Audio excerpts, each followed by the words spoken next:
विधानसभा चुनाव की सरगर्मियों के बीच आपके लिए सबसे बड़ी खुशखबरी आ चुकी है। दिल्ली चुनाव में कौन जीतेगा, अपने पीएम साहब और बीजेपी के चाणक्य जी की मेहनत कितना रंग लाएगी, राहुल गांधी इफेक्ट दिल्ली में उनका कितना असर दिखा पाएगा, ये सब कुछ हम आपको अपनी इस रिपोर्ट में बताने जा रहे हैं। और इस रिपोर्ट में सब कुछ ये साफ हो जाएगा। पीएम मोदी की रैलियां और राहुल गांधी के रोड शो दिल्ली के चुनाव पे बहुत असर नहीं दिखा पाएंगे। कांग्रेस और बीजेपी सारी कोशिशें उनको बड़ा चुनावी लाभ नहीं दे पाएगी। ये दावा हमारा नहीं बल्कि दिल्ली के चुनाव में मतदाताओं के रुझान के आधार पर आई एक सर्वे रिपोर्ट का है।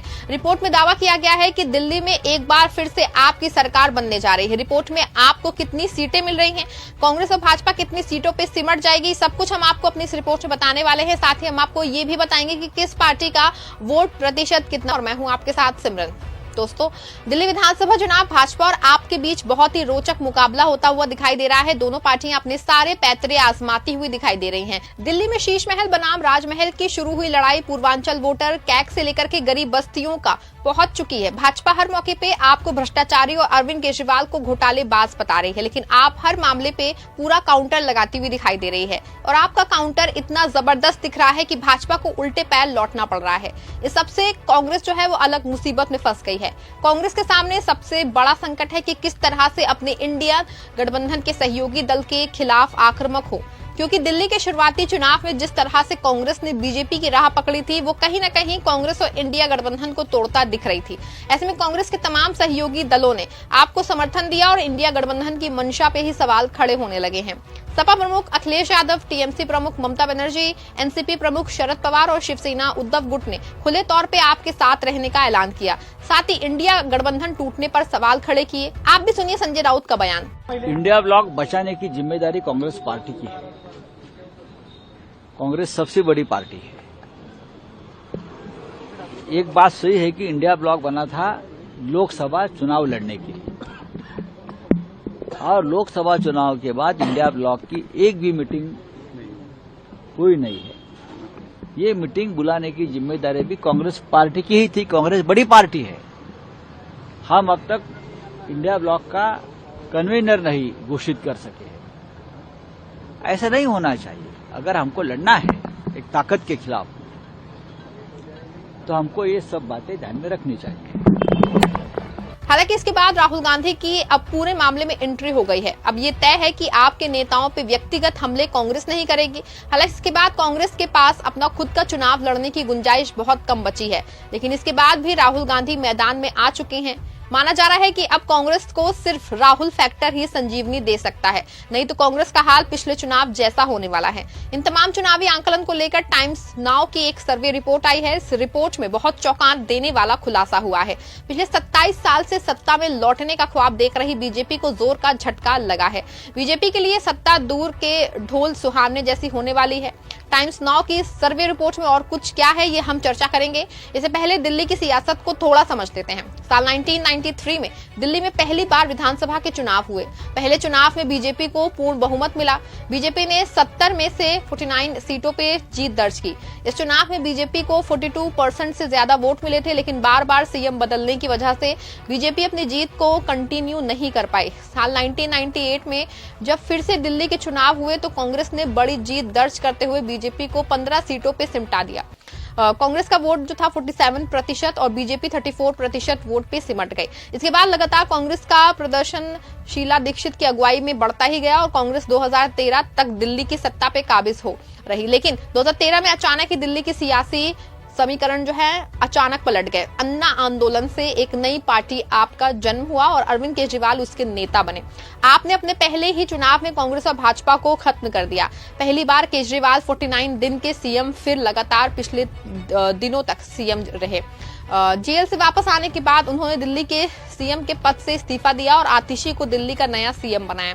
अब एक बार फिर से आप दिल्ली के चुनाव में अपनी किस्मत आजमा रही है। टाइम्स नाउ ने अपने सर्वे रिपोर्ट में दावा किया है कि पिछले 2 चुनाव में 67 और 62 सीट जीतने वाली आम आदमी पार्टी को इस चुनाव में बड़ा नुकसान होगा। सर्वे में पाया गया है कि महिला सहायता राशि 2100 के ऐलान और कई फ्री स्कीम के बाद महिलाओं को 55% वोट आप और 39% वोट बीजेपी और 5% वोट कांग्रेस को मिल सकते हैं। ऐसे में आपको 50 से 60 8 और बीजेपी को 10 से 14 सीटें और कांग्रेस का खाता खुलता नहीं दिख रहा है। रिपोर्ट में दावा किया गया है कि अगर बीजेपी अपनी लाडली बहन योजना को चुनावी मुद्दा मानती है तो उसको कहीं ना कहीं लाभ जरूर मिलेगा।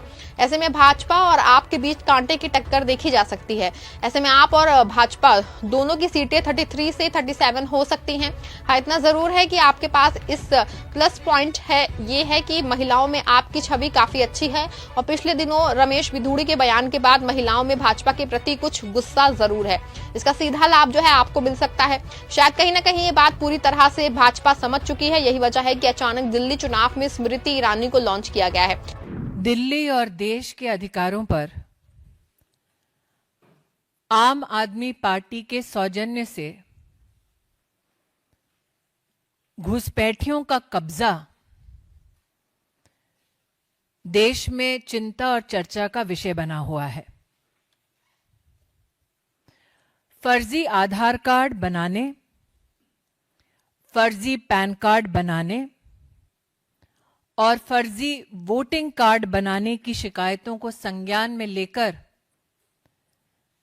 दिसंबर 2024 में दिल्ली के संगम विहार पुलिस स्टेशन में एक केस दर्ज हुआ।